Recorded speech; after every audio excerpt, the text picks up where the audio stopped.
Salut à tous, c'est Loser Killer qui vous parle pour une nouvelle review Bionicle. Donc aujourd'hui on va continuer sur notre rétrospective des 7 canisters donc de 2001 à 2010, voilà. Et donc souvenez-vous, la dernière fois on s'est arrêté en... Attendez, je règle juste un peu ma cam quand même, voilà. Là. Donc oui, souvenez-vous, la dernière fois on s'était arrêté en 2006, voilà, avec les toits Inika. Donc on a fini 2006, c'est la quête sur Voyanui, donc pour le masque de vie, voilà. Sauf que comme je vous l'ai dit, en fait, le masque de vie, il n'a pas décidé de rester comme ça. Et en fait, il s'est un peu envolé après avoir quitté la tête de Vezon, parce que souvenez-vous, en fait, le masque de Vezon avait été l'Inika, il avait fusionné justement avec Fenrak, l'araignée Fenrak, voilà. Enfin bref.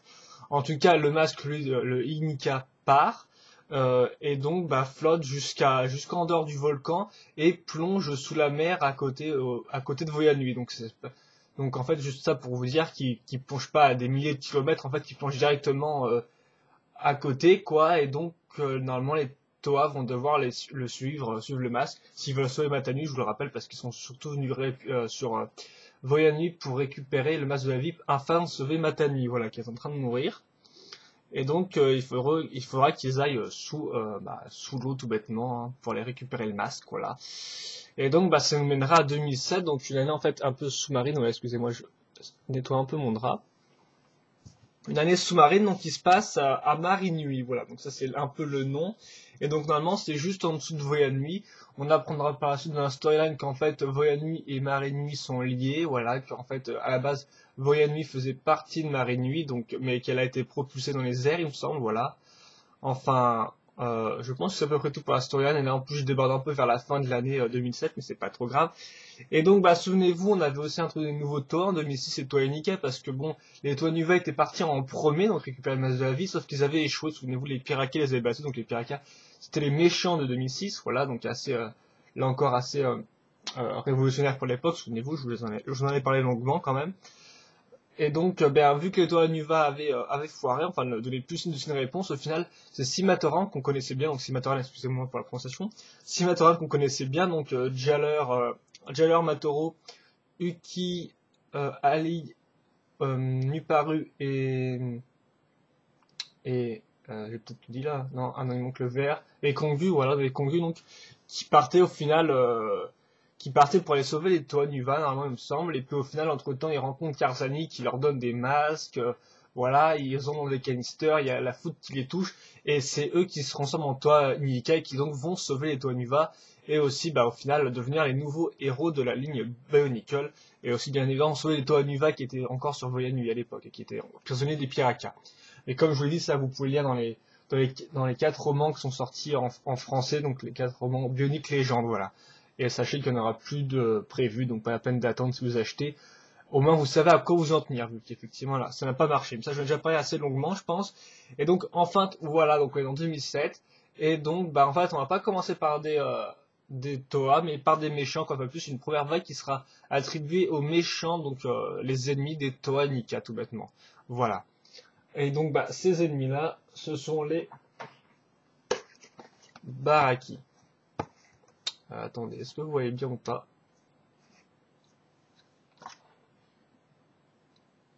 Enfin, je sais pas trop parce que j'ai la lumière et tout, mais là, ça m'a l'air quand même un peu sombre. Enfin, là, j'ai quand même un peu avec la lumière, j'ai un peu plus de trucs. Enfin, j'espère que ça flashera pas trop ni rien et tout. Enfin, voilà quoi. Hop, je suis en train de noter ça par contre, pour pouvoir mieux le cadrer. Donc oui, les baraki, donc à noter aussi que je vais faire un baraki par review, en fait, voilà, enfin une review, je vais faire un baraki, au lieu d'en faire plusieurs à la fois, parce qu'en fait, la grosse innovation avec les baraki, c'est qu'ils sont tous différents au niveau de la base, au niveau de la construction, voilà.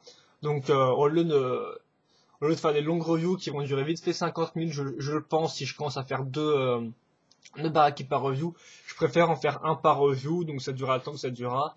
Mais voilà, comme ça au moins vous n'aurez pas à vous mater un gros pavé, vous pourrez vous mater les baraki que vous voulez sans avoir à attendre que je finisse de reviewer un, ce qui pourra prendre un certain temps. Voilà, donc je sais pas encore combien elles prendront de temps, je pense pas non plus que je vais essayer de m'éterniser ou de faire exprès d'en faire des super longues. Hein. Je vais quand même essayer d'aller à l'essentiel, mais bon, avec moi l'essentiel souvent ça prend un peu de temps à se dégager.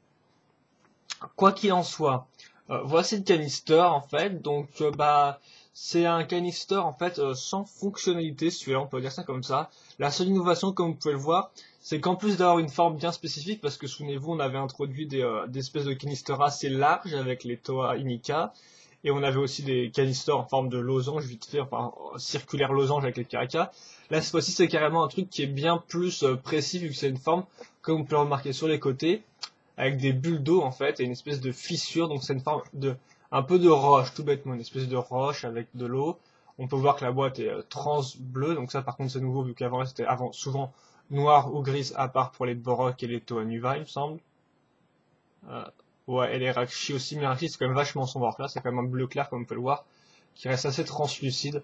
Enfin, sur certains côtés, parce que en haut ça fait quand même assez flou comme on peut le voir, c'est un peu, il y a du grain quoi dans le plastique, si je peux appeler ça comme ça. Voilà. Et donc aussi, enfin, pas une innovation, mais comme vous pouvez le voir, le couvercle est en bas. Voilà, il fait partie du décor. Souvenez-vous, on a déjà eu des couvercles en bas avec, par exemple, les Rakshi, ouais.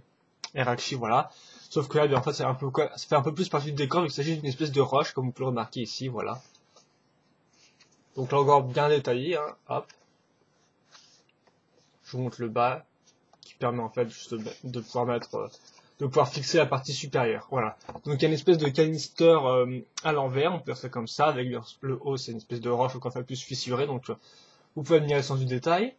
Et donc je pense que c'est à peu près tout. Donc voilà, celui-là n'a pas de fonctionnalité. Souvenez-vous en 2006 on a des fonctionnalités genre try me, genre essaye-moi, voilà, avec les yeux des Piraka ou les armes des Nika. Là on n'a plus de fonctionnalité, c'est une espèce de vraiment de gros bloc en fait. Hein. Donc en fait il a juste pour lui son design assez spécial, mais après voilà quoi. À noter aussi comme on peut voir que le design est un peu penché, donc c'est pas un truc tout droit ni rien, donc ils ont vraiment privilégié un aspect bien spécifique. Voilà. Alors on peut voir Baraki, donc c'est leur nom, donc Bionic Baraki avec le nouveau logo, voilà, assez carré, assez normal, il n'y a pas grand chose à dire là-dessus. Vous avez le nom en bas, Kalmar, voilà, la recommandation d'âge, je vais vous montrer comme ça, je pense que vous l'avez vu. Le logo Lego, on parlera bien sûr du set 1 un peu plus tard. Voilà.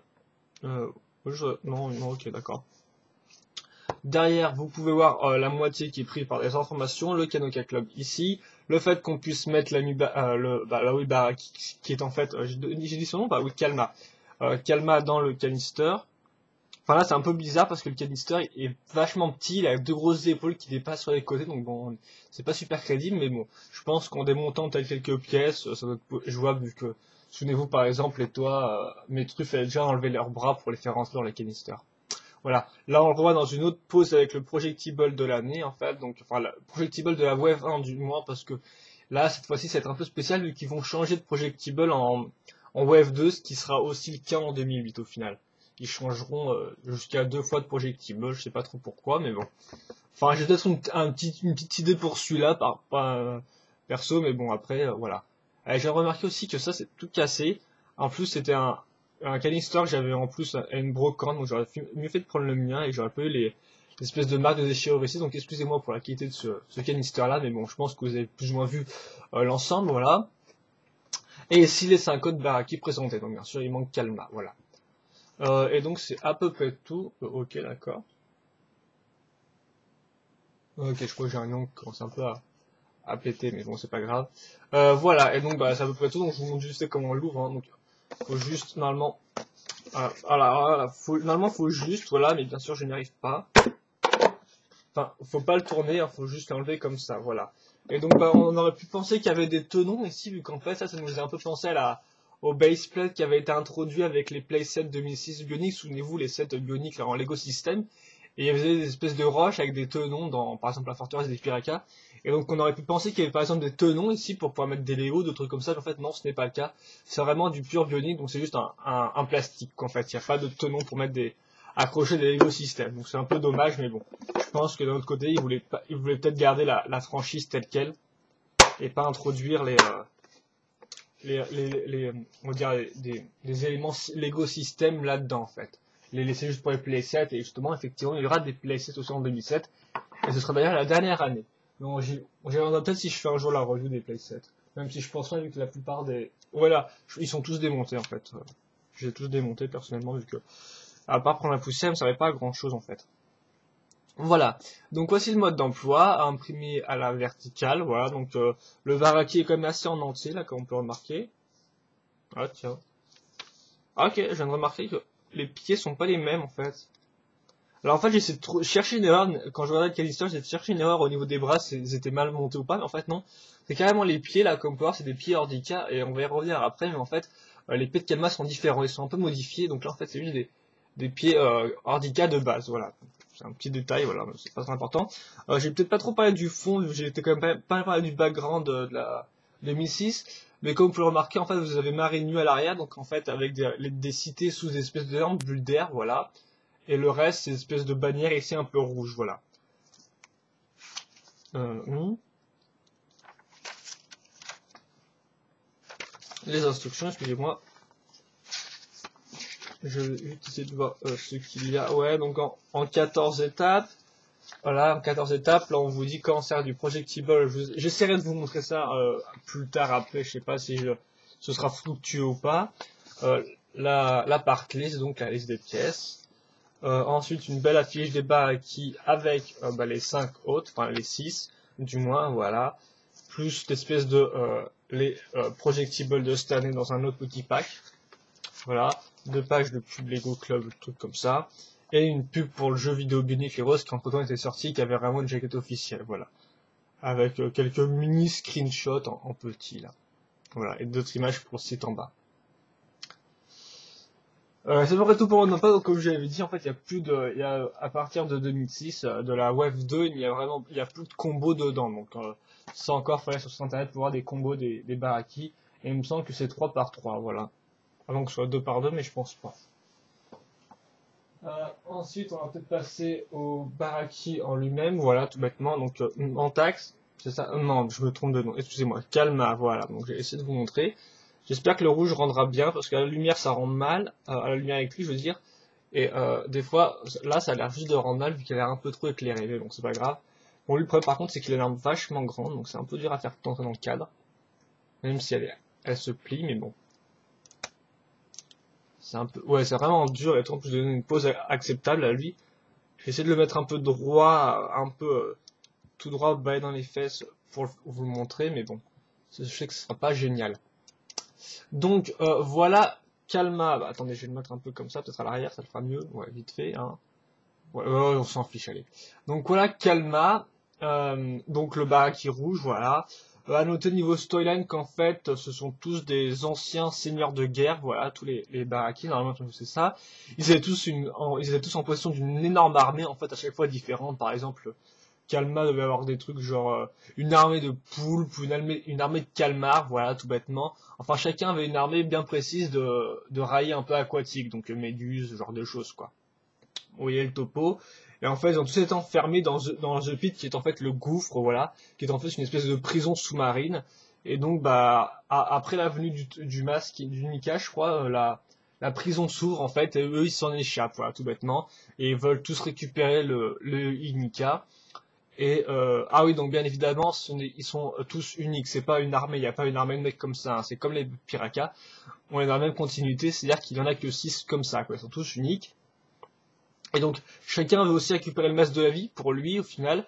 Et donc ils s'associent plus ou moins entre eux. Donc là par contre, j'étais pas trop dans le message, je vais vous avouer, dans la storyline. Et j'ai pas trop fait de recherche. Donc je sais pas vraiment quelle relation d'équipe ils menaient entre eux. Mais en tout cas, je sais que voilà, c'était un peu comme les Pirakas dans ce genre-là. Sauf que comme l'avait dit Gregef à l'époque, autant les Pirakas c'était très bourrin, autant eux les Baraki étaient quand même plus discrets, un peu plus mystérieux et un peu plus à se cacher dans les recoins sombres de Marine Nuit, voilà. Donc tout bêtement, où j'en étais. Voilà, donc en fait en fait on va rester dans la continuité des Pirakas pour l'aspect unique et le développement de chacun des personnages. Mais après ils sont différents parce qu'ils sont quand même un peu plus discrets, un peu moins bourrins que les Pirakas. Voilà, c'est ce qui est un peu à retenir, je pense. Et donc maintenant le set en lui-même. Donc comment vous expliquer ça?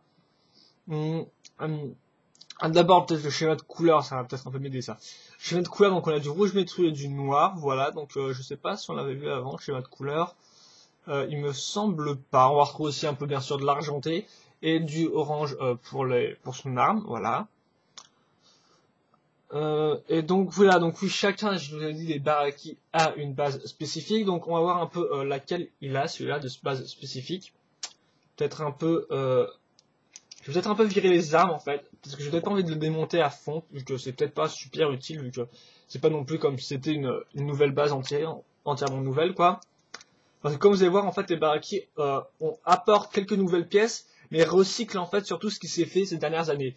C'est-à-dire qu'ils ont dû se dire chez Lego, bien sûr j'invente, mais voilà, ils ont dû se dire, ils veulent un truc entièrement différent, ok on va le faire en utilisant des pièces qu'on a vues déjà depuis les différentes années. Donc en clair, beaucoup de recyclage de pièces en nouvelles couleurs aussi, bien évidemment, et, euh, et ce qui donne aussi que chacun est différent. Mais il n'y a pas tellement de nouvelles bases qui est amenées, ni rien comme ça, quoi, voilà. C'est pas mal de recyclage, mais c'est pas plus mal non plus vu que chacun est différent, on le verra plus tard. Donc lui, sa base, en fait, comme on peut le remarquer ici, c'est une base Piraka, voilà, donc avec la pièce ici. Ensuite, vous avez remarqué bien évidemment une base Metru, donc très classique, hein, pour faire une base Piraka en entier. La seule petite différence, c'est que comme vous pouvez le voir, en fait, si je le retourne, la base Piraka est à l'envers, hein, hop là, comme vous pouvez le voir. Ça, c'est bien parti avant avec le trou, ensuite ici, enfin l'espèce de, pas vraiment de trou, mais de creux à ce niveau-là du corps. Donc c'est-à-dire qu'en fait ici vous avez l'intérieur, on va dire non l'arrière de la base Piraka et dans le dos en fait vous avez l'avant. Donc je me suis fait assez comprendre. Par exemple je pense que si je vire ça vous allez mieux voir. Voilà, hein. Donc vous pouvez bien voir la forme du relief et tout ça je pense. Je reviendrai plus tard sur le petit truc que je viens d'enlever et que je viens de remettre en fait là. Donc il s'agit des projectibles de cette année. Oui, à noter que cette année, on a vraiment plus de collectibles en fait, vous allez vous en rendre compte. Autant en 2006, on avait un petit pack. Là encore, on aura un petit pack et tout, mais au final, ce sera assez inutile et on va dire qu'ils ont tous les mêmes couleurs, mais on y reviendra plus tard. Voilà, donc la base est assez simple en elle-même. Ensuite, on va rajouter donc par quoi je vais commencer aussi peut-être par les bras et puis enfin je vais finir par la tête, voilà. Donc la nouvelle pièce par contre, les épaulettes Baraki ou les épaulettes de Kalmar, voilà. Donc comme vous pouvez le voir avec un joli dégradé noir, rouge, souvenez-vous, il y avait Inika avait introduit des dégradés dans les pièces avec par exemple les épaulettes ou les pieds, voilà. Par exemple surprend Ali Inika, voilà. Et ben là on va retrouver donc une nouvelle pièce, une espèce d'épaulette, donc avec un trou en rond ici et 6 trous en croix, donc 3 là et 3 de excusez-moi, et 3 de l'autre côté, voilà. Donc là c'est plutôt pas mal parce que ça en tant qu'épaulette, donc c'est assez nouveau je trouve pour le truc. Voilà, donc elles sont à ce niveau-là, donc elles peuvent tourner effectivement pour le bras pour lui laisser un peu d'avantage. Et donc ces nouvelles pièces épaulettes seront utilisées x6 sur le Kalma, donc c'est pas mal pour en avoir beaucoup quoi. Donc vous allez la retrouver ici en fait en tant que pour les épaules, tout bêtement, pour les protections aux épaules, enfin aux bras, à ce niveau-là, et aussi pour les jambes ici. On parle aussi pour continuer les bras qu'on va retrouver des jambes Rakshi en rouge, donc on les avait déjà eu normalement dans le Maison et Fenrak, il me semble, et pas dans des, non, pas dans des, excusez-moi, dans les Visurak, mais on l'avait déjà vu avant, donc c'est pas vraiment de record non plus. Elle passait dans ce sens-là, comme vous le remarquez, en fait, ce qui va limiter l'angle à 80 degrés, mais j'y reviendrai peut-être après en parlant des articulations. Cette pièce-là, d'ailleurs, se faisait aussi ici, donc ça va faire un joli x4 au final, vu qu'on monte 4 fois la même chose. Mais comme on peut le remarquer, en fait, la pièce de l'épaulette est plutôt pas mal, vu qu'elle peut aller dans deux sens. C'est-à-dire, vous pouvez l'accrocher et comme ça, en fait, tout bêtement, grâce à une barre ronde de 2 ici. Et donc, vous pouvez la mettre dans ce sens-là. Donc, c'est plutôt pas mal, ça, en fait, elle est assez polyvalente comme pièce. Donc oui, des jambes Rakshi, vous allez retrouver ici aussi. Et donc ici, la pièce que je vous parlais, c'est en fait, comme vous pouvez voir, un pied ordica, tout ce qu'il y a de plus simple, mais déjà en rouge, un métru bien évidemment. Et en plus, ils ont rajouté des espèces de petites pièces comme ça pour faire un peu plus rond, je pense. Donc des espèces de petites lames sur les côtés. Vous avez deux pieds comme ça, voilà. Donc ça, c'est pas vraiment une nouvelle pièce, enfin, si, mais bon, ça reprend quand même grosso modo la vieille pièce à 90%, quoi. C'est vrai qu'effectivement, souvent, quand vous regardez des pièces uniques, vous remarquez que certaines pièces sont en fait des combos de plusieurs petites pièces. Par exemple, vous allez retrouver un bout d'épée sur une pièce, genre de choses comme ça. Et ben là, c'est un peu la même chose, sauf que c'est quand même beaucoup plus poussé, vu qu'au final, c'est carrément la même partie ici, plus ça, voilà, bien évidemment. Enfin, j'ai jamais cherché à comparer les deux pièces l'une à l'autre, mais je pense qu'il y a pas vraiment plus de différence que ça. Si je me trompe, dites-le moi, mais voilà, quoi. Je pense pas. Et bien sûr, ça s'accroche dans ce sens-là avec ces pièces, souvenez-vous, hein, comme avec l'ordica. Donc, ce qui fait que ça limite un peu le mouvement. Donc voilà pour le corps, il est assez simple, comme vous pouvez le remarquer. En fait, je pense que c'est un peu le plus simple de tous les Baraki au final, parce qu'il a vraiment rien de spécial et tout, et il reprend une base Piraka assez simple, sauf qu'il l'inverse tout bêtement. Voilà. Et donc la tête en elle-même, qui sont assez spéciales, les têtes des Baraki, hein, vous allez voir tout de suite. Donc bon, c'est accroché par un collecteur tout bêtement et un coup Ordica, donc ça faisait assez... plus Ordica, on les avait pas vus en fait, à part dans les Titans sûrement. Et donc en fait la tête, comme vous allez pouvoir le voir, attendez, peut-être on va pouvoir l'enlever d'abord. Oui, d'abord vous avez deux dents en fait, deux dents comme ça, une espèce de mandibule ou de dents. C'est élastique, donc c'est fait exprès pour que vous puissiez les faire mordre en fait tout bêtement, pour que vous puissiez faire ce mouvement avec vos doigts, donc c'est assez simple. Hein. Voilà, donc je vous les montre. Une accroche ici, un trou en croix là, un trou en rond ici. Grâce à ce trou rond, on va mettre deux micro-mirons et on va placer la tête en elle-même. Voilà. Donc comme vous pouvez le voir, la tête en fait, on va dire, on va dire que les baraques continuent à avancer du piraka en restant dans l'organique. Souvenez-vous, les pirakas produisaient des dents, ce genre de choses. Ça n'avait plus rien à voir avec les masques d'antan, voilà. Et ben on va dire qu'en fait les barakis c'est à peu près la même chose, ça continue sur cette lancée, sauf que tout de même c'est un peu moins violent. On n'a plus une espèce de grande crête qui suit rien. On a juste une tête en plastique dur. Bon, Kalma lui a des espèces de petites, espèces de cheveux, enfin tentacules, c'est comme vous voulez, à l'arrière qui sont un peu, comme vous pouvez le voir, que je peux bouger, qui sont donc un peu flexibles. Mais à part ça, voilà, donc regardez l'aspect organique, mais quand même, au niveau du plastique, ça reste un truc un peu assez simple, pas un truc extravagant, quoi. Mais néanmoins, le design est quand même super différent de tout ce qu'on avait vu avant, vu que là, effectivement, c'est très marin, hein, très aquatique. La tête d'ailleurs se fait avec plusieurs pièces, vu que comme on peut le voir, ces yeux-là sont nouveaux, et donc il y en a trois ici. Et il a aussi deux dents vikings, qui sont des dents en fait de pièces système, qui se rajoutent ici. Et donc chacun des baraquets a ça, des espèces de yeux à rajouter, excusez-moi, ainsi que des dents, voilà, à ce niveau-là. En plus des petites dents déjà incluses dans le moule. Donc je vous montre, et voilà, vous avez donc deux accroches en croix pour pouvoir accrocher au reste. Donc je vous montre peut-être juste vite fait le côté.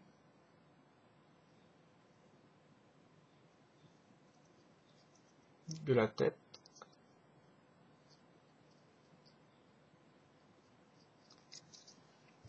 Et donc bah après on accroche ça tout bêtement comme ça, hein, voilà, hop. Et j'accroche le reste grâce à un micro-miron bleu simple au cou. Et c'est bon, j'ai fini mon calma. Maintenant il reste juste à mettre les armes, voilà. Donc je vais peut-être vous parler du, ouais, voilà, donc du Squid Launcher en fait. Alors quel projectile? Donc c'est en fait, c'est appelé les Squid. Donc en fait, j'ai pas le nom, j'ai pas mon dico en plus ici, donc c'est pas grave. Enfin bref, des Squid, voilà. Donc j'ai plus trop le, je sais plus ce que ça veut dire en français. Je suis désolé en plus. Je dirais bien, non, ça va pas être poulpe ni méduse. Enfin bref, un truc gluant qui vient de la mer, quoi. Hein. Vous m'aurez compris. Donc comme on peut le remarquer, en fait, ils sont trans-orange. Il n'y a que cette couleur-là, à part dans le pack, donc dans le pack de Squid justement, où là en fait ils sont une espèce de vert bleu clair. Mais à noter que cette couleur est exclusive à ce pack-là. Donc dans tout le reste, elles ont cette couleur-là. Voilà, donc juste deux couleurs. Donc c'est même pas la peine que je vous fasse un petit chapitre sur les collectibles, vu qu'effectivement il n'y a que deux couleurs en tout de Squid. Donc plus rien de collectible, juste du bon vieux projectile. Voilà, tout bêtement. Comme vous pouvez le remarquer, bien évidemment, ils sont assez flexibles. Hein. Faire comme ça, voilà, hop. Là, voilà. Vous remarquerez aussi le sens de détail, vu qu'il y a des espèces de petites dents à ce niveau-là. Et des petits yeux sur les côtés. Donc ça reste quand même plutôt pas mal. Et donc là, vous avez l'espèce de lanceur de Squid. Donc comme on peut le remarquer, en fait, il est un peu flexible à ce niveau-là. Donc c'est un peu spécial avec la barre en croix flexible. Là, vous avez une espèce de bague, en fait, c'est pour mettre à votre doigt tout bêtement. Et donc là, vous avez un espèce de lanceur. En fait, c'est ça, le lanceur. Il n'y a rien du tout dessus, c'est juste un espèce de bout de plastique. Et comme on peut le voir, vous avez un espèce de creux. Et donc, en fait, normalement, je vais quand même prendre le mode d'emploi pour être sûr, parce que peut-être que je vais y arriver. Parce qu'effectivement, oui, c'est super dur à lancer avec. Enfin, moi, j'ai beaucoup de mal. Ok, donc visiblement, voilà comment vous devez faire, vous devez procéder. Vous mettez la tête comme ça, donc vous l'enfoncez normalement. Donc c'est comme ça, ouais. Voilà, normalement vous appuyez comme ça, donc vous étirez, ouais, comme vous pouvez voir avec l'espèce de queue, je la tire, voilà, comme ça. Et ensuite, et voilà, ça reste coincé. Donc bref, voilà, vous avez compris. Non, attendez, je vais quand même essayer de faire marcher le truc, hein. Mais bon, attends. Voilà, là ça a marché plus ou moins correctement. J'ai réussi une fois pour voir que c'était quand même pas un coup de chance. Ouais, c'était pas un coup de chance. Voilà, enfin, donc vous avez pigé le système, en fait, tout bêtement. Le seul problème, c'est que même là, si j'y arrive plutôt pas mal, je dois avouer quand même qu'au début, c'était super dur et c'était pas forcément gratifiant. Hein. On va dire qu'il y a beaucoup de notions. Compare par exemple au lance Zamor, qui était quand même beaucoup plus efficace. Il y avait une gâchette, ça marchait simplement et tout. Là, c'est que tout avec vos doigts, au final, vu que ça, c'est qu'un bout de plastique. Et donc, bah, des fois, souvent, on foire selon l'inclinaison dans laquelle on met. Des fois, il reste coincé. Regarde, des fois, là, il vient de faire à peine un pauvre mètre en revenir en arrière. Donc, c'est assez ridicule, je trouve, comme lanceur, personnellement. L'idée du poop, enfin, l'idée d'espèce de petite ménus comme ça était plutôt sympa en lui-même, voilà. Mais après, c'est un peu limité. Bon, là, j'y arrive bien, donc voilà. Mais je dois quand même dire qu'au début, j'avais beaucoup de mal, donc bon, c'est pas non plus impossible à lancer, mais bon, on va dire que je trouve que c'est sûrement le moins bon de tous les collectibles, parce que franchement, le lanceur en lui-même est pas dégueu, mais ça reste qu'un bout de plastique un peu flexible dans tous les sens. Donc c'est pas trop génial, je trouve. Et en plus, ça, on les a peu dans d'autres, les squids, on les a dans une couleur. Mais bon, après, le design quand même est plutôt pas mal, ça faut le reconnaître, hein, voilà. Donc il est plutôt poussé, mais bon, on a quand même vu mieux, voire même beaucoup mieux, hein, en tant que collectible, selon moi. J'aurais peut-être même tendance à préférer les Reduquets qui partaient en l'air et donc qui servaient un peu à rien. Donc c'est pour vous dire. Donc ouais, pour le lanceur, donc je pense que vous avez compris. Je pense que j'essaie de vous le montrer dans les autres revues aussi pour ceux qui prennent des revues en cours de route.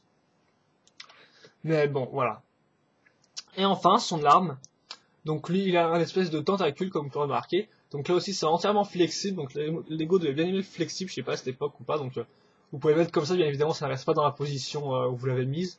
Ça revient en position initiale, donc une position en fait de base avec une forme de vague, voilà. On notera juste un trou en croix, non, un trou en croix, non. Une barre cruciforme à ce niveau, bien sûr, pour l'accrocher, et un trou en rond là. Et plusieurs petits trous ronds dans lesquels on peut mettre d'autres pièces, par exemple comme des dents. Système, comme les dents blanches ici, voilà. Et donc, bah, une fois que vous avez fait ça, vous pouvez accrocher les deux, vu qu'il y en a deux, en fait, effectivement, dans ce niveau-là. Enfin, dans ce niveau-là, qu'est-ce que je raconte? À ce niveau-là, voilà, au niveau du connecteur. Et voilà, vous avez fini votre baraki. Enfin là, il a un peu un bras qui penche, voilà, comme ça. Et donc, bah, je vais maintenant vous parler des articulations, je pense. Voilà, il me semble déjà un peu parlé. Donc d'abord la tête est franchement pas mal, donc ça c'est un avantage par rapport au Piraka.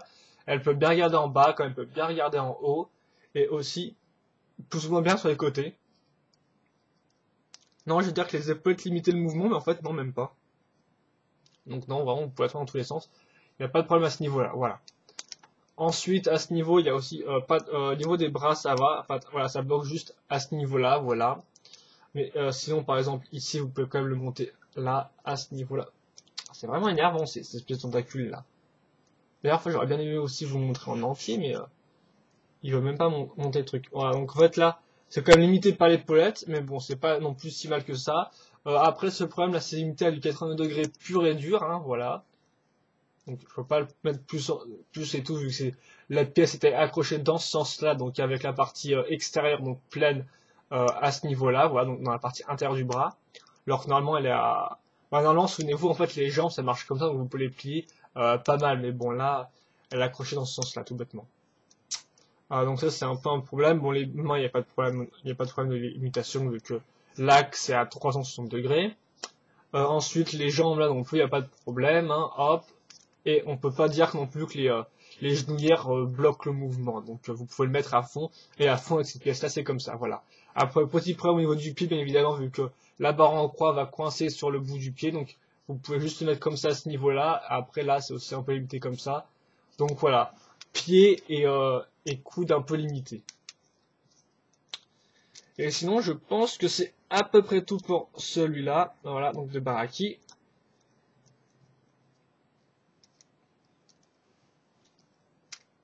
Donc je pense que je vais vous faire un petit bilan par Baraki. En fait, souvent, j'en fais pas trop vu qu'ils sont tous similaires et tout, donc je préfère en faire un à la fin. Mais voilà. Oh, en plus, j'ai un entier, c'est génial.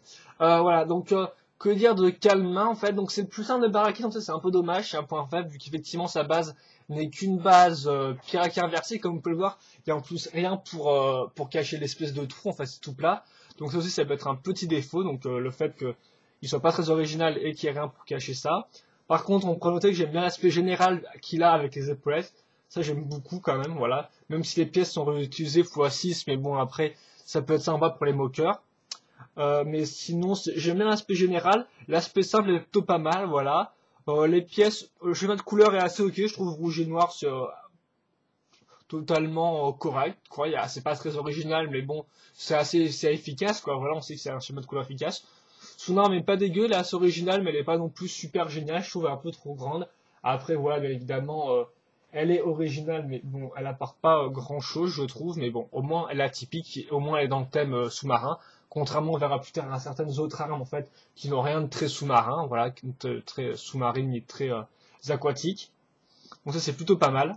Après niveau articulation, je regretterais peut-être juste le 80 degrés à ce niveau-là, mais sinon les pieds me dérangent pas trop, mais c'est aussi un point faible, hein, voilà. Objectivement parlant, bien évidemment. La design elle-même est franchement pas mal au niveau du design, avec j'aime bien avec les trois yeux comme ça, vous pouvez voir, avec l'espèce de petits cheveux, enfin les tentacules qui partent en arrière comme ça. Elle est franchement pas mal, elle a un bon design comme vous pouvez voir avec une bonne forme de courbe. Les dents gâchent pas trop le reste, voilà. Les squids aussi sont assez discrets vu qu'ils sont dans le dos, donc c'est plutôt pas mal. On verra sur certains autres que c'est assez mal placé. Donc voilà, donc en fait, pour résumer vite fait, les points faibles selon moi, c'est peut-être les articulations à 80 degrés ici et aussi au niveau des pieds. Le fait que ce soit le moins original des 6 en fait, vu que sa base n'est qu'une base Piraka inversée et qu'elle est grosse à ce niveau-là, donc il n'y a rien du tout. Et donc à part, bah voilà, par le fait qu'ils sont un peu simples à ce niveau-là, ils se rachètent avec d'autres bons points, comme par exemple l'aspect général que j'aime bien, moi, avec les épaulettes à ce niveau-là, donc en plus qui limitent pas tellement le mouvement, comme vous avez pu le voir, et aussi une arme atypique et une tête qui est franchement pas mal. Donc les points positifs c'est l'arme, la tête, l'aspect général. Les points négatifs c'est les articulations à certains endroits et le corps vide. Voilà pour mon petit bilan. Je pense que j'ai à peu près fait le tour, voilà. Et donc bah c'était ma review sur Kalma, j'espère que vous l'avez apprécié. Et moi je vous dis tous bon bah à plus en fait juste pour la review donc du prochain Baraki qui sera Carapar, voilà. Allez, à tout de suite.